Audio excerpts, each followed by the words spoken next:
Hello everyone, আবারও চলে এসেছি একটি কাজ নিয়ে। তো ও হলো অহনা। যারা কাকগ্রামে থাকো তারা কম বেশি সবাই ওকে চিনে থাকবে। মিষ্টি প্রাণোচ্ছল একটি মেয়ে। তো ও আজ সকালে এসেছিলো আমার কাছে নেলস করতে। ওর ফার্স্ট ডিমান্ড ছিল নেলসটা কতদিন স্টে করবে, যেহেতু ওর সামনে একটি বিয়ে বাড়ি আছে।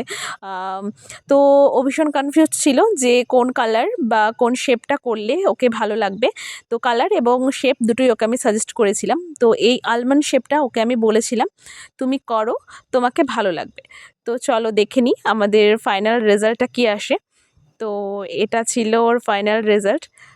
ও ভীষণ হ্যাপি এবং কাজটা করে আমিও ভীষণ স্যাটিসফাই। তো তোমরা যারা এখনও বুকিং করোনি, অলরেডি অনেকগুলো বুকিং হয়ে গেছে। তো যারা চাইছো বুকিং করতে বা আমার কাছে নেলস করাতে, তারা ঝটপট বুকিং করে ফেলো। চলো দেখে নিই আমাদের ক্লায়েন্ট কি বলছে। এটা যে এত সুন্দর করে হয়েছে এটাই অনেক আমার জন্য। ঠিক আছে, দারুণ হয়েছে জিনিসটা, আমার তো হেভি লেগেছে। অনেকক্ষণ ধরে বসেছিলিস, এত হ্যাঁ। চুলবুলি, বাপরে বাপরে। তা হয়েও এটা যে এত কিউট হয়েছে দেখতে, এটা আমি ভাবতেও পারিনি যে এতটা সুন্দর হবে এটা। যাক, তোর পছন্দ হয়েছে তো? হ্যাঁ, হেভি হেভি।